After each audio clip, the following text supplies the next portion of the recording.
नमस्कार, आप देख रहे हैं करंट खबर। जहाँ पर अखिल भारतीय आदिवासी परिषद के लोग मौजूद हैं, आंदोलन कर रहे हैं, धरना प्रदर्शन कर रहे हैं। लगातार आपका मांग है कि सरकार से अपनी माटी के लिए, अपने प्रमाण के लिए। चलिए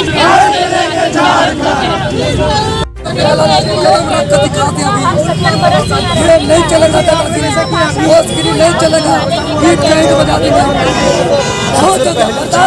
जो सवाल किया मैडम, जब तक मैं आपसे ये पूछना चाहता हूँ, 200 साल अंग्रेजों ने राज किया, अंदर में भगवान बिरसा मुंडा 200 साल राज करने के बाद भी क्या वो यहाँ के स्थानीय कहलाए? 30 साल में आप बताइए, हाँ या ना?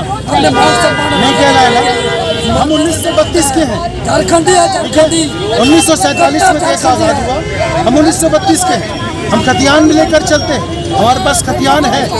जब अंग्रेजों ने 200 साल तक राज्य किया और यहाँ के स्थानीय नहीं बन पाए, तो 70 साल और 60 साल किया, इसका मतलब हमारी अस्तित्व खत्म हो गई। हम कुछ नहीं है, हम क्या है? हम पढ़े क्या है?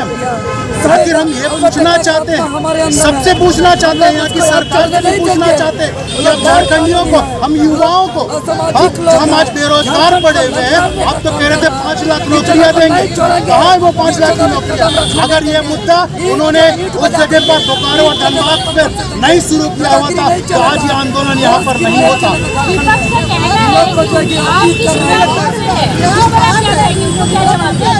वो कहते हैं कि हमारी शुरुआत उनसे, अच्छी बात है, ठीक है। वो कह रहे हैं कि उनकी जो शुरुआत है वो हमसे, लेकिन हम ये कहना चाहते हैं कि भैया, जब आप इस बात को कहते हैं तो आपको तो हमारे से कंधा मिलाकर चलना चाहिए, क्योंकि हमारी लड़ाई किसी बोली और भाषा से नहीं, हमारी लड़ाई यहाँ की सरकार से है। सरकार ने आज तक स्थानीय नीति क्यों नहीं लागू की? आज तक नियोजन नीति क्यों नहीं लागू की? आज तक उद्योग नीति क्यों नहीं लागू की? मैं आपसे पूछना चाहता हूँ मैडम, आप ये बात बताइए कि महाराष्ट्र आप चले जाइए, वहाँ पर वहाँ के लोगों को प्रेफरेंस मिलता है कि नहीं मिलता है? हाँ, आप उड़ीसा चले जाइए, आप तमिलनाडु चले जाइए, आप कहीं भी चले जाइए, सबसे पहला दर्जा वहाँ के लोगों को मिलता है। लेकिन आज झारखंड में आप देखते हैं कि झारखंडी ही पराये हो गए हैं, उनको उनका दर्जा, उनका हक नहीं मिलता है। ये क्यों? ये कहाँ की बात है? आखिर ये नाइंसाफी हमारे साथ, तो वो लोग चले गए। अब हम ये पूछना चाहते हैं, क्यों हमारी लड़ाई किसी और से नहीं, किसी जाति, किसी धर्म से नहीं, हमारी लड़ाई हिंदू, मुस्लिम, सिख, ईसाई से नहीं, हमारी लड़ाई हमारी खुद की सरकार से है। आज वो चुप्पी साधे बैठी हुई है, क्यों आप चुप साधे बैठे हुए? क्यों आप बैठे हुए? आप तो वो गुरु जी के पुत्र हैं जिन्होंने इस झारखंड को पूरी रीति से अलग करने के लिए, एक नया झारखंड निर्माण करने के लिए अपने आप को हर तरीके से, अपने सेवा को, अपने मेहनत को, अपने जीवन को लगा दिया। आप उसके पुत्र हैं, और उसके पुत्र होने के बाद भी आप किसी भी बात का निर्णय नहीं ले रहे हैं।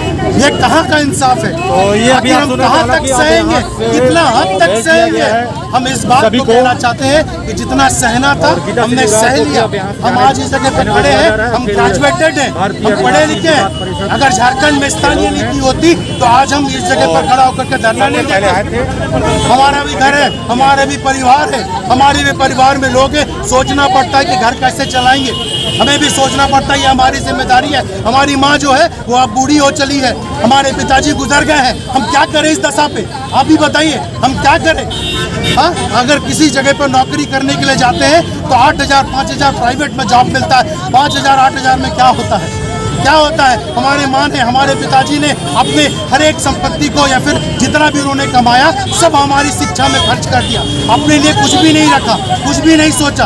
हाँ, जब उन्होंने इतना कुछ कर दिया, तो आज जब समय आया है कि हम उनके लिए कुछ करें, तो 5,000 8,000 में क्या होता है? हम इतना खर्च जो हमारे माता पिता ने हमारे ऊपर किया है, हमारे लिए किया है कि हम शिक्षित हो, हम ग्रेजुएट हो, पढ़े लिखे और साक्षर बनकर कुछ करें। तो जब हमने ये बात हमारे लिए किया गया, तो आज वो चीज़ क्यों नहीं है? हमारी स्थानीय नीति क्यों नहीं है हमारी? आखिरी सवाल आपसे ये है कि अगर कल यहाँ पर झारखंड बंद ये लोग कराते तो आपका उसका क्या मतलब? देखिए, सबसे सीधी बात मैं आपको पूछना चाहता हूँ मैडम, अगर आपने अपनी मेहनत से, अपनी कमाई से ईंट खरीदकर, बालू खरीदकर, गिट्टी मिट्टी खरीदकर एक जमीन ली, और जमीन के साथ साथ आपने एक घर बनाया, ठीक है, वो आपकी मेहनत की कमाई का घर है। अगर आप उस घर में आपके बजाय कोई और आकर के कब्जा कर ले, तो आपका रिएक्शन क्या होगा?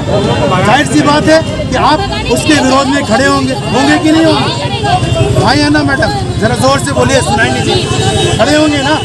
तो बस यहाँ पर यही चीज है, ये हमारी मिट्टी है, ये हमारी धरती है, ये हमारा सम्मान है, ये हमारा गौरव है। हम अपनी मिट्टी से, हमारी धरती से, हम अपने सम्मान से कैसे पीछे। आप लोगों का तेज देखकर विपक्ष की पार्टी लौट गई है, अब आप लोग क्या महसूस करेंगे? हम यहाँ पर किसी से कंपटीशन करने नहीं आए सर, हम कंपटीशन करने नहीं आए या फिर उनको ये दिखाने नहीं आए कि हमारी मेजोरिटी बहुत ज्यादा है। हमने कहा ना, हमारी लड़ाई किसी जाति, किसी धर्म, किसी से नहीं है। हमारी लड़ाई यहाँ की खुद की सरकार से, अपनी सरकार से है। हमारी खुद की लड़ाई, हमारी जो लड़ाई है वो हमारी खुद की सरकार से।